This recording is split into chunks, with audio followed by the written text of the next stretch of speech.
Assalamualaikum warahmatullahi wabarakatuh. Anak-anak, hari ini kita akan membahas chapter 15.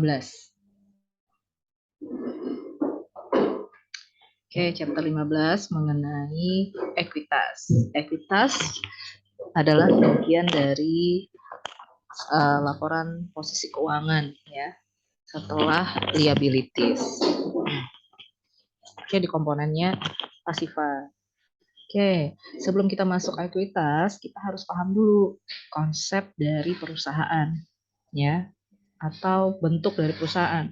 Apakah dia bentuknya proprietorship, partnership, maupun corporation. Karena ekuitas itu ditentukan dari bentuk dari perusahaannya. Oke, kita lihat kalau dia proprietorship, maka pemiliknya hanya satu. Ya, sedangkan partnership pemiliknya lebih dari 2 orang, ya, 2 orang atau lebih. Sedangkan corporation itu pemiliknya juga termasuk 2 orang atau lebih, ya, atau dimiliki oleh orang banyak, dan itu bentuknya lebih kompleks dibandingkan dengan partnership. Oke, sekarang kita lihat bahwa ada karakteristik khusus untuk bentuk dari perusahaan. Yang pertama adalah hukum, ya, aspek hukum yang mengatur mengenai bentuk perusahaan. Lalu yang kedua, penggunaan sistem sharing, sistem pembagian, dan pengembangan varietas dari atau variasi dari kepemilikan. Oke, yang pertama corporate law. Corporate law itu lebih arahnya ke corporations, ya, bahwa untuk PT itu memang ada aturan dari pemerintah yang mengatur mengenai pendirian PT. Lalu yang kedua, share system. Share system ini bisa terdiri dari pembagian laba atau rugi, lalu pembagian hak pemilihan, ya, termasuk di situ hak untuk memilih direktur. Lalu yang ketiga adalah terkait dengan likuidasi perusahaan. Apakah pada saat perusahaan dilikuidasi, bangkrut, nah, itu bagaimana sistem pembagiannya atas para pemegang saham yang ada di perusahaan. Lalu yang terakhir adalah pembagian untuk pada saat perusahaan membagikan saham, yaitu menerbitkan saham baru, ya, di mana saat perusahaan akan menawarkan terlebih dahulu kepada para pemegang saham yang lama dibandingkan dengan pemegang saham yang baru. Berikutnya, untuk perusahaan dalam bentuk PT yang terbuka atau TBK, ya, di situ ada kepemilikan dalam bentuk saham. Saham sendiri ada 2 jenisnya, yaitu saham biasa dan saham istimewa. Kalau dia saham biasa, berarti dia itu ordinary share itu dia lebih beresiko, ya. Dia lebih beresiko dibandingkan dengan saham preference dalam hal pembagian dividen, ya. Tapi saham biasa memiliki keuntungan karena dia memiliki hak suara terhadap perusahaan. Lalu kalau preference itu saham yang lebih diutamakan dalam pembagian dividen. Jadi dividen akan dibagikan terlebih dahulu kepada pemegang saham istimewa. Baru setelahnya dibagikan kepada pemegang saham biasa. Oke, di sini ada di komponen ekuitas di dalam laporan posisi keuangan atau neraca, itu ada beberapa kategorinya. Yang pertama adalah saham biasa atau saham perusahaan. Yang kedua adalah terkait dengan premium, yaitu kelebihan antara harga pasar saham dengan harga nominalnya. Lalu return earning atau laba ditahan, akumulasi dari laba komprehensif lainnya, saham yang dibeli kembali atau treasury, dan kepemilikan saham minoritas apabila perusahaan memiliki anak. Nah, ini ya, ada 2 sumber dari ekuitas. Yang pertama adalah modal kontribusi. Modal kontribusi itu terdiri dari saham biasa dan saham preference. Serta juga ada share premium. Nah, juga ada premium saham. Sedangkan sumber dari ekuitas yang kedua adalah dari laba, atau laba yang ditahan, ya, atau laba yang tidak dibagikan kepada pemilik perusahaan.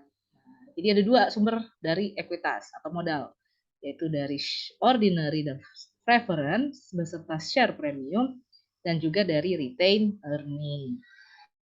Sedangkan saham treasury itu mengurangi, bentuknya adalah kontra akun, ya, kontra akun.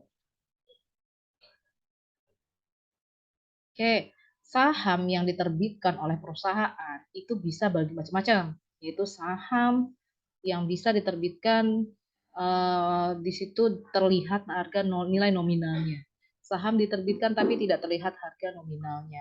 Lalu saham yang diterbitkan tapi dengan kombinasi dengan surat berharga lainnya, misalnya dikombinasi dengan obligasi, ya, atau saham yang diterbitkan untuk transaksi dalam bentuk non cash.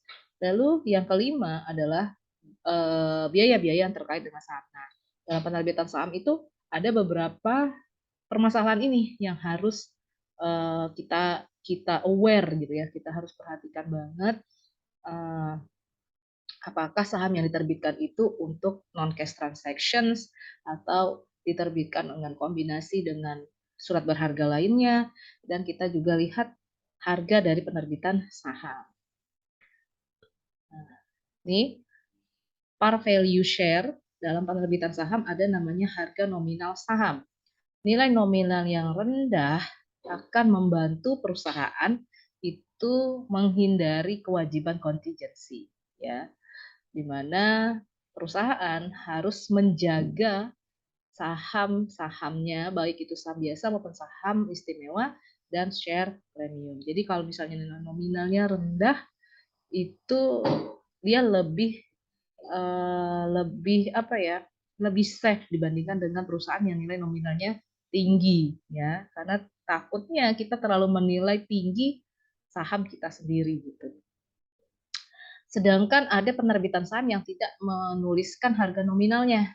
Nah, ada beberapa alasannya, yaitu yang pertama menghindari kewajiban kontingensi dan menghindari confusion atau kebingungan, ya, dalam pencatatan, ya, antara nilai nominal dengan nilai wajar saham, ya. Nah, ini ada contoh pada saat video elektronik AG, ya, dia memiliki 10.000 lembar saham dan diotorisasi tidak menggunakan par value. Kalau dia jadi dari 10.000 lembar saham itu diterbitkan 500 lembar dengan harga per lembarnya adalah 10, maka kita akan membuat jurnal 500 kali 10. Kita akan menerima kas, saham yang diterbitkan juga bertambah sebesar 5.000. Apabila dari 10.000 itu diterbitkan lagi berikutnya oleh video elektronik AG, tapi harganya bukan 10 tapi 11, maka kas yang kita terima adalah 5.500 pada kas, dan share capital ordinary-nya bertambah sebesar 5.500. Oke, beberapa perusahaan dia tidak memiliki par value, ya. Nah, sehingga jadi gede ya. Sehingga di situ yang kita catat adalah nilai tercatatnya. Nilai catat atau state value. Nah, misalnya perusahaan menerbitkan 1.000 lembar saham, nilai tercatatnya adalah 5, sedangkan dengan 5 euro adalah nilai tercatatnya dan dibayarkan 15.000 per lembarnya, 15 per lembarnya, maka kita akan mencatat bahwa share capitalnya, nilai tercatat sahamnya adalah sebesar 5 euro, ya. Dan atau nilai buku sahamnya adalah 5 euro. Lalu terjualnya 15.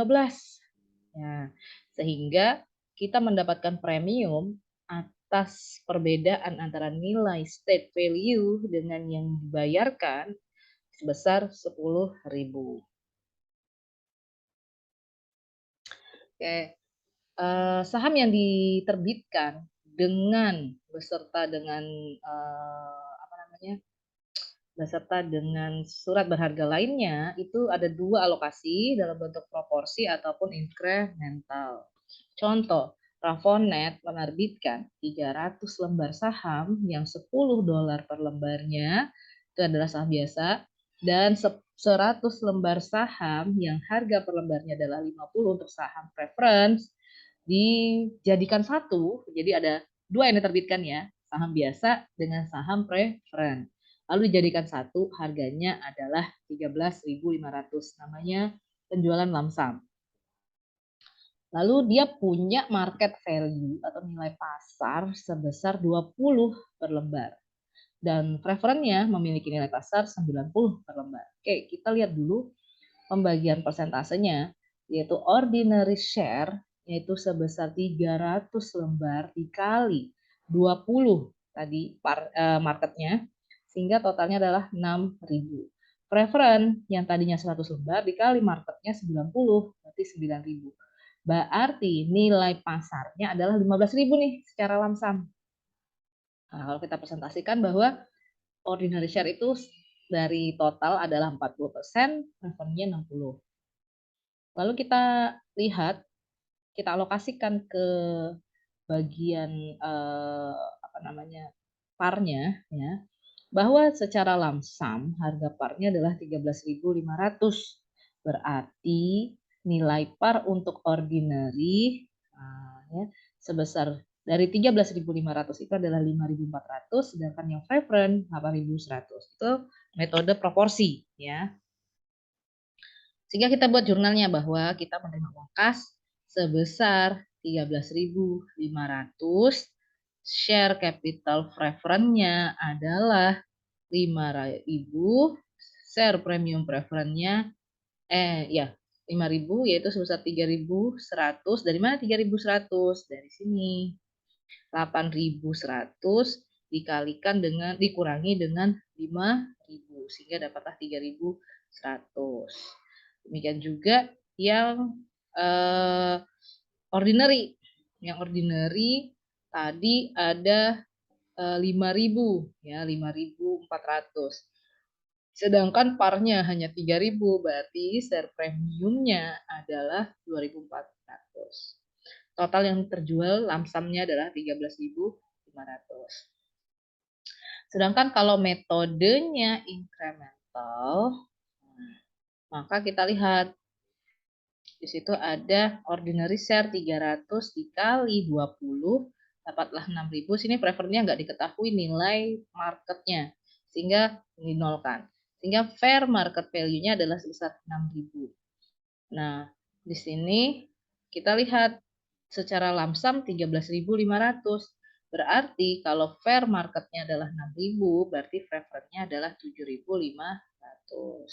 Saya tercatat di sini bahwa ada perbedaan antara nilai wajar dengan nilai apa namanya, nilai par ya, sehingga itu menimbulkan premium, yaitu premium preference dan premium ordinary.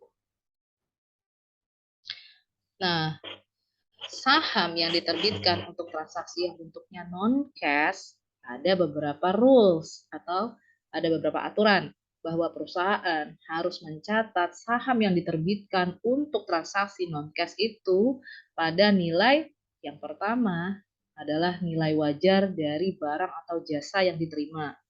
Lalu yang kedua, kalau tidak ada nilai wajar atas barang atau jasa yang diterima, maka kita akan menggunakan nilai wajar dari aset yang dari saham yang diterbitkan.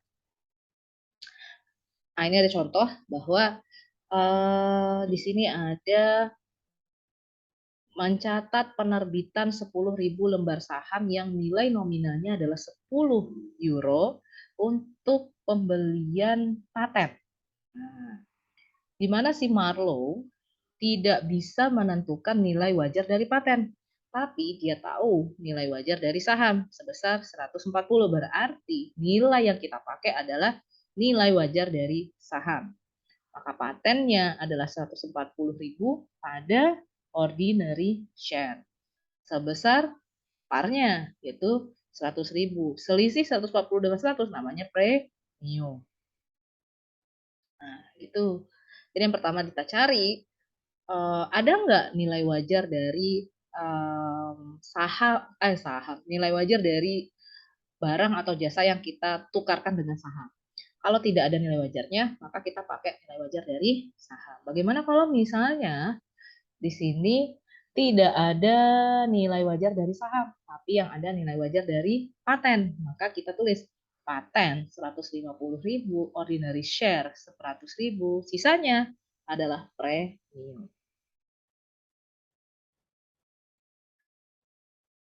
Nah, bagaimana kalau tidak ada nilai wajar dari saham dan tidak ada nilai wajar atas barang atau jasa yang ditukarkan? Maka kita butuh konsultan yang bisa menilai atas paten tadi. Misalnya konsultannya menilai bahwa patennya itu harganya 125, maka kita tulis 125.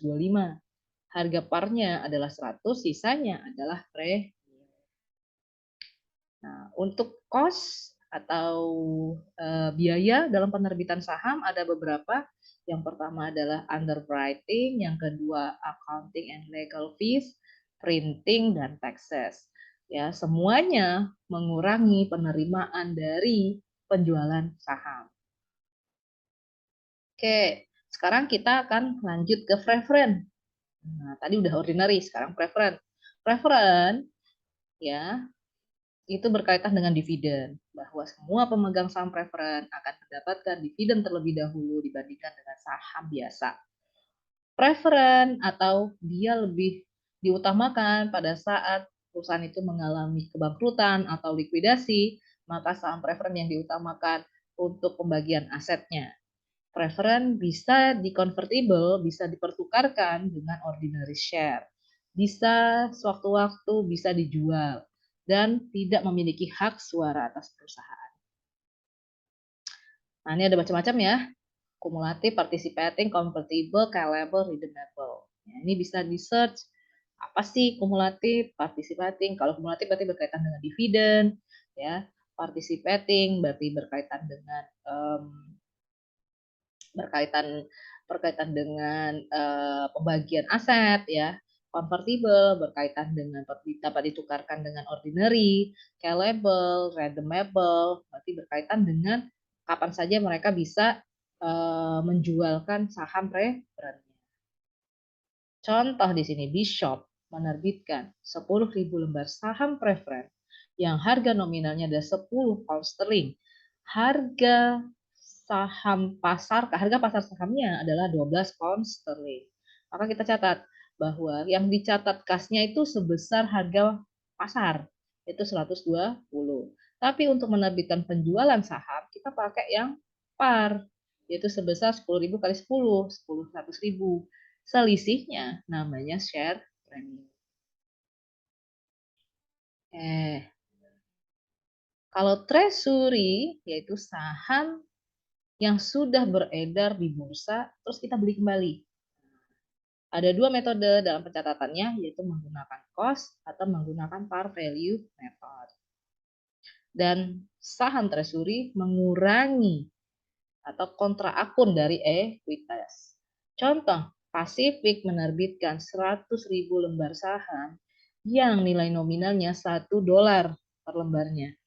Ya, dan harga pasarnya adalah $10. Maka kita catat ya. Terus ada return earning sebesar 300. Terus kita lihat di komponen ekuitas ya. Di komponen ekuitas dia ada ordinary share 100.000 kali 1. 100.000 ya. Lalu 10.000 lembar saham harga pasarnya adalah 10. Berarti ini 1.000.000 ya enggak? Wait. Oh, ya. Berarti ini kan, ini dikalikan dengan ini, ya, dapatlah 1.000.000. Kalau kita bandingkan dengan ini dikali ini, ya, nominalnya, berarti kan 100.000 nih.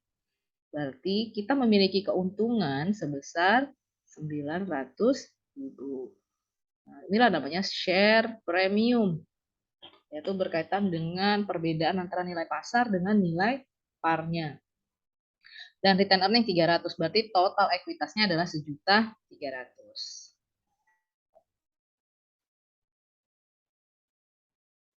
Nah, misalnya, oh kenapa jadi begini nih? Noted, erase. Ya, kita hapus dulu.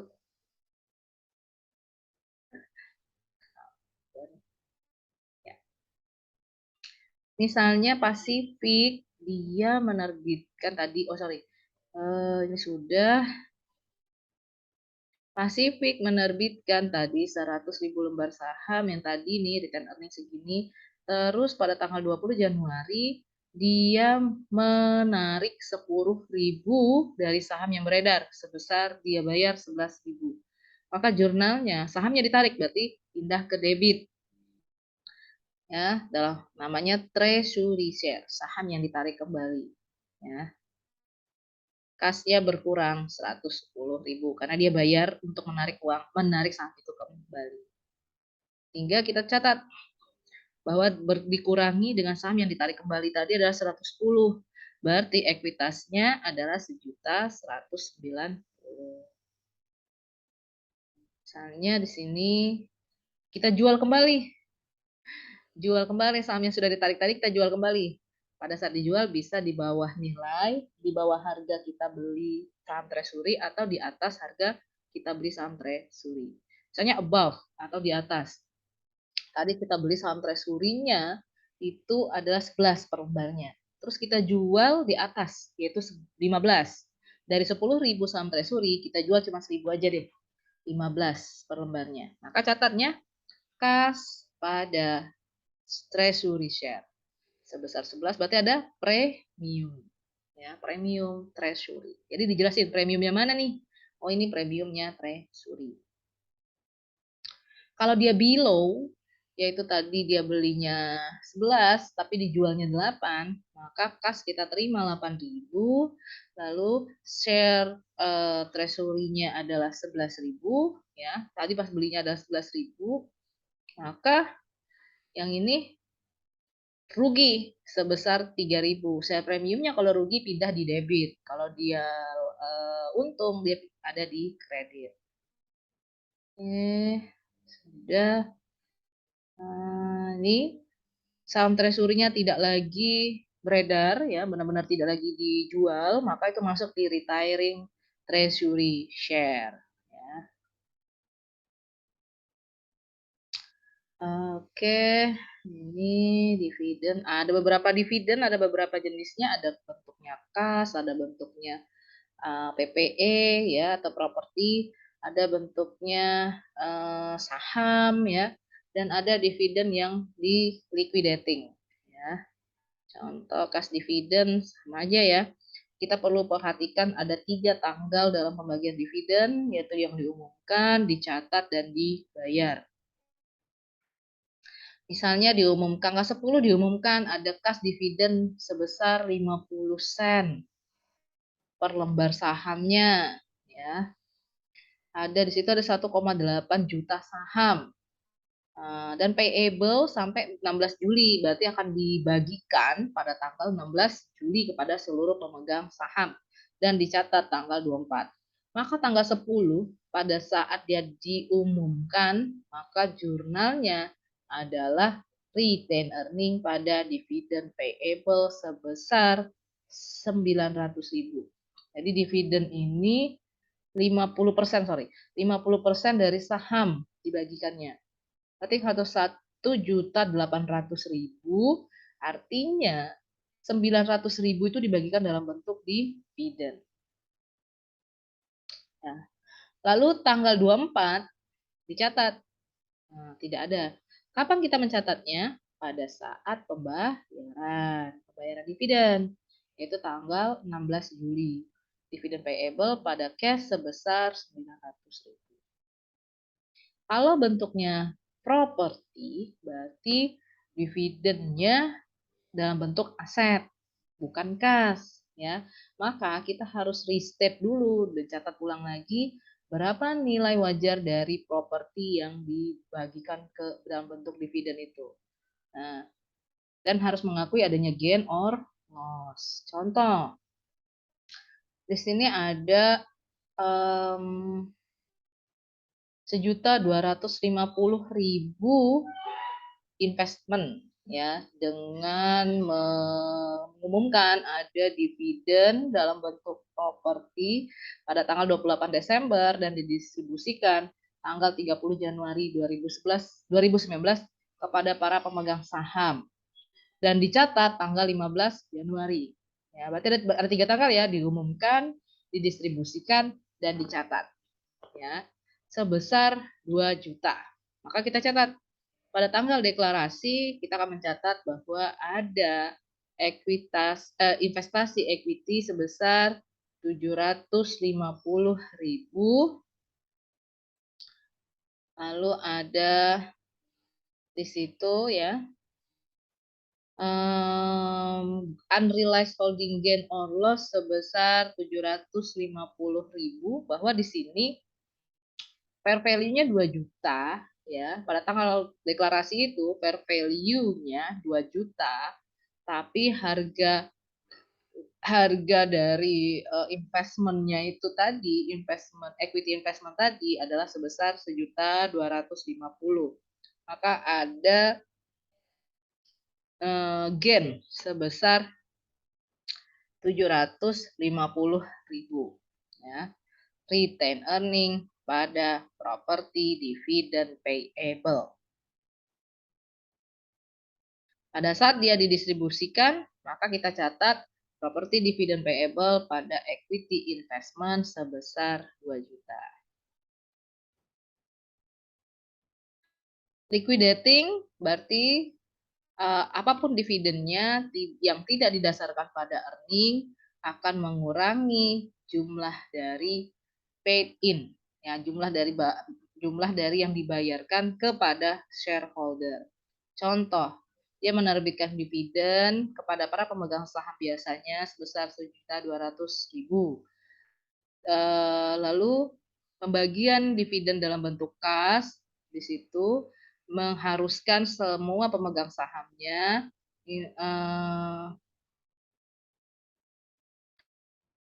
ya, jadi di mana 1.200.000 itu 900.000-nya adalah didasarkan pada return on capital ya. Dan McKinsey mencatat dividen sebagai berikut pada tanggal deklarasi bahwa dari retain earning yang untuk dibagikan itu sebesar 900.000. Berarti selisihnya dari mana? Nah ya, sedangkan dividennya yang dia janjikan adalah 1.200.000. Berarti sisanya ngambil dari share premium, sehingga share premiumnya berkurang sebesar 300. Bahwa dia hanya punya income yang bisa dibagikan itu 900. Sisanya dia ambil dari premium, keuntungan. Pada saat pembayaran tetap kita catat kasnya adalah 1.200.000. Share dividend itu pembagian dividen dalam bentuk saham. Maka kita harus lihat berapa nilai wajarnya ya untuk mencatat pembagian dividen dalam bentuk saham tidak menggunakan fair value, dan pembagian dividen dalam bentuk saham tidak akan berefek pada aset maupun kewajiban. Dan kita harus buat jurnal nanti yang bisa memperlihatkan klasifikasi ekuitasnya ya. Fine memiliki saham yang beredar 100.000, parnya adalah 1 pound sterling per lembarnya, lalu ada retain earning 50.000. Jika si Fine mendeklarasikan bahwa 10% dari saham yang beredar itu akan dibagikan dalam bentuk dividen. Ya. Lalu 10% dari saham yang beredar berarti ada 100 ya. Berarti 100 lembar saham itu akan diterbitkan tapi untuk pembayaran dividen. Nah, di mana nilai wajar pada saat saham itu diterbitkan adalah sebesar 8 pound sterling. Pada saat deklarasi jurnalnya Nah, ini ya. Nih.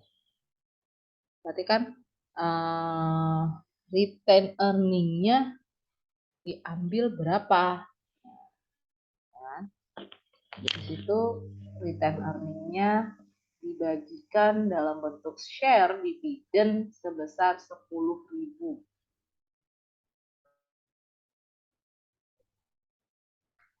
Return earning berkurang sebesar 10.000 dan ordinary share dividen yang didistribusikan adalah sebesar 10.000.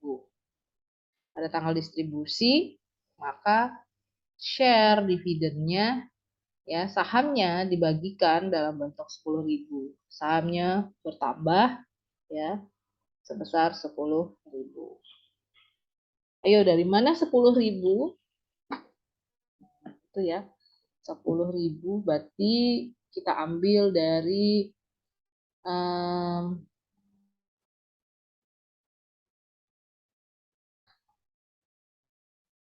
dari mana ya? Ini kayaknya ada yang salah, bukan 10.000 tapi dia adalah 10% share dividend it issue 100 lembar saham additional. Sepertinya ini ada kesalahan ya.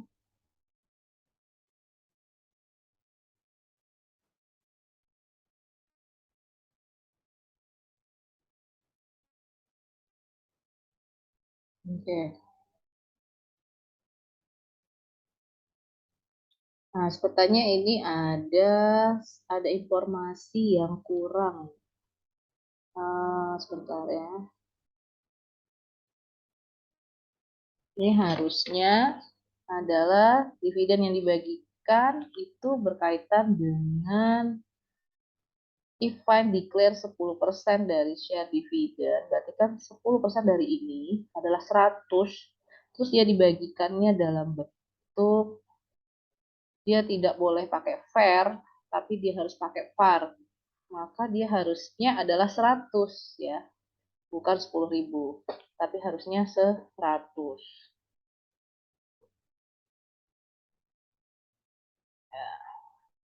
Lalu share split yaitu memecah satu lembar saham menjadi 2 atau 3 atau 4 ya. Nah, misalnya satu lembar saham kita pecah menjadi 2 ya. Nah, ini biasanya digunakan untuk mengurangi nilai pasar dari saham. Lalu tidak ada jurnal terkait dengan share split, yang ada malah kita menambah jumlah saham tapi mengurangi nilai nominal. Misalnya ini sebelum di split bahwa ada 100.000 lembar saham. Setelah kita split berarti kan satu lembar jadi 2. Nah, satu lembar saham itu jadi 2. Sehingga kita bertambah menjadi 200.000 lembar. Yang harganya bukan 1 lagi, tapi turun menjadi 0,5. Ya. Tetap aja nilainya juga 100. Gitu. Hanya jumlah sahamnya yang bertambah dan nilai par-nya turun. Oke. Apa beda antara share split dengan share dividen? Share split menambah jumlah saham dan mengurangi nilai par, sedangkan share dividen menambah jumlah saham tapi tidak menurunkan nilai nominal. Sehingga malah dia menambah total nilai nominal saham yang beredar. Ini adalah presentation di dalam laporan keuangan. Nah, ini ya. Ini bisa dibaca sendiri. Nah, pada saat analisis yang berkaitan dengan ekuitas ada ROE ya, Return on Ordinary Share Equity, di mana rumusnya adalah saham laba bersih dikurangi dengan dividen yang dibagikan kepada pemegang saham preferen dibagi dengan rata-rata kepemilikan saham biasa. Misalnya di sini net income-nya 360, dividen yang dibagikan kepada preferen adalah 54, dan nilai saham yang beredarnya rata-ratanya adalah 2 juta, maka ROE-nya 12%. Rasio ini menunjukkan berapa banyak dolar atau berapa banyak dolar yang didapat dari net income yang bisa dihasilkan dari investasi pemiliknya. Berarti dari 360.000 itu akan menghasilkan eh, pengembalian kepada para ownernya sebesar 12%.